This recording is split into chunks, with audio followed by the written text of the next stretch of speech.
How a romance novel saved the galaxy by Ariana Durante. Chapter 14. Femor 2. The daylight was beginning to wane when Femor closed the book with a sigh. Benin, who had finally stopped staring at him about halfway through to take notes in a second copy of the book, was immediately alert. Femor held up a hand. Give me a moment to formulate a report, please, Benin. As if by magic, one of the Lalini appeared to hand him a fresh version of his favorite drink. He took a long sip. There had been way too many sex scenes in that book for two people on the run, in his opinion. He had a suspicion that Benin was interested in more than if the sex scenes were accurate, though. You're trying to figure out who wrote this, aren't you? Femor asked. Benin nodded. There were details in there that only someone familiar with both Mandalorian culture and history would know.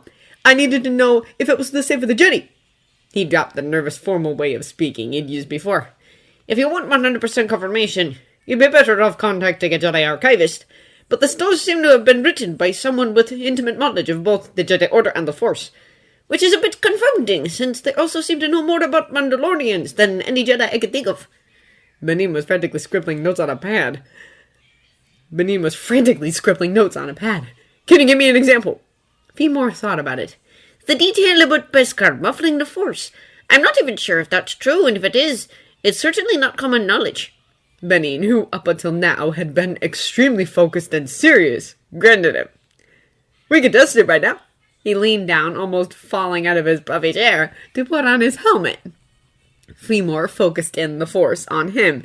It wasn't like he disappeared, but Femor had to concentrate in order to get a sense of what Benin was feeling. Vindication and a bit of elation at being proven right. Muffled does seem to be an accurate term. Now the question is how the author would know that. He mused. Benin nodded excitedly. It's the same problem I'm having with the Mandalorian culture sections. Somehow this book seems to have been written by a Mandalorian Jedi, but the last one was Tari Vizsla, so who is it? Femor had some ideas, but he needed to understand the Mandalorian's motivation first. Is there no reason you're so eager to find this author? Are they in trouble? If it was a Jedi who wrote it, they'd certainly be in for a scolding from the council. Benin pulled off his helmet.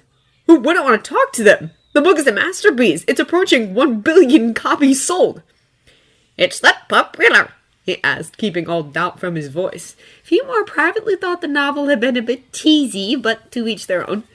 It's been the top book in Mandalorian space for over 3 months. It stopped the Civil War! Or at least put it on pause.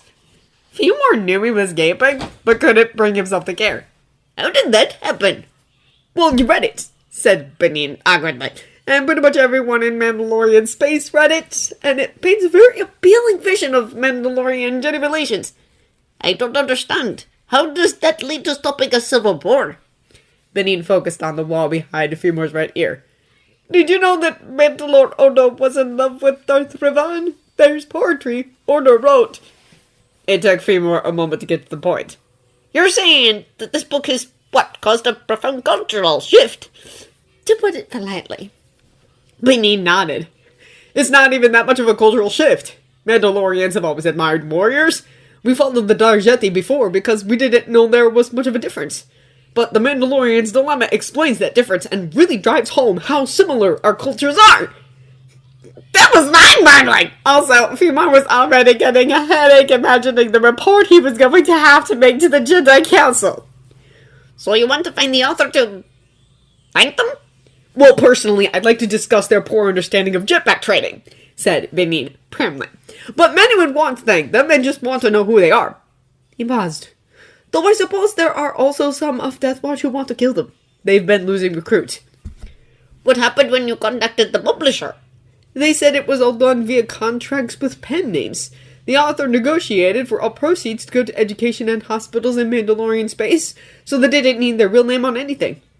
Unspoken was that some enterprising Mandalorian must have hacked the publishers to get that information. They do have a contact on their author page on the HoloNet, but you get a form response these days. If the author weren't a Jedi or a Mandalorian, they might need Jedi protection if their identity got out. Benin, I'm going to have to talk to the Jedi Council before I know if I can help you any further in your search. They might ask me to continue, or they may pass it on to someone else. Benin looked disappointed. So you can't say anything more? I can, I just need to know what that is. It sounds like this author may need some protection before this is all over. That's understandable, I suppose, said Benin reluctantly. Oh, right, before you leave. Here is my comm code, and here is my older Vode's comm code. She said she'd kill me if I didn't give it to the next Jedi I met. I can guarantee I'll call. You should, interrupted Benin. Look, if you have any annoying Vode, you'll call. Did Xanatos count? He thought back to the last time Xanatos had sneered at him over being born on a farm. Xanatos counted. She will not only kick my shebs otherwise, but she'll probably find a way to kick yours too. She'll also be much more up to date on the, a cultural shift if your Jedi Council is interested. That's a good point, admitted Fimor. He'd like to say that he had a bad feeling about this, but if so, the feelings were all his own. The Force seemed light, heavy even. You don't need to keep watch, Yanadid, said Yam gently. I do. What if she wakes up and toddles into one of those springs? She can't swim, and some of them are far too hot. Yam was silent for a long moment. The solution is simple, then. He picked up Kitty from where she was nestled in Yam's robes between them, and placed her snugly on Nared's lap. There! Yam scooted closer so their sides were pressed close. Nared just faintly felt him lean his head against his shoulder before he was asleep.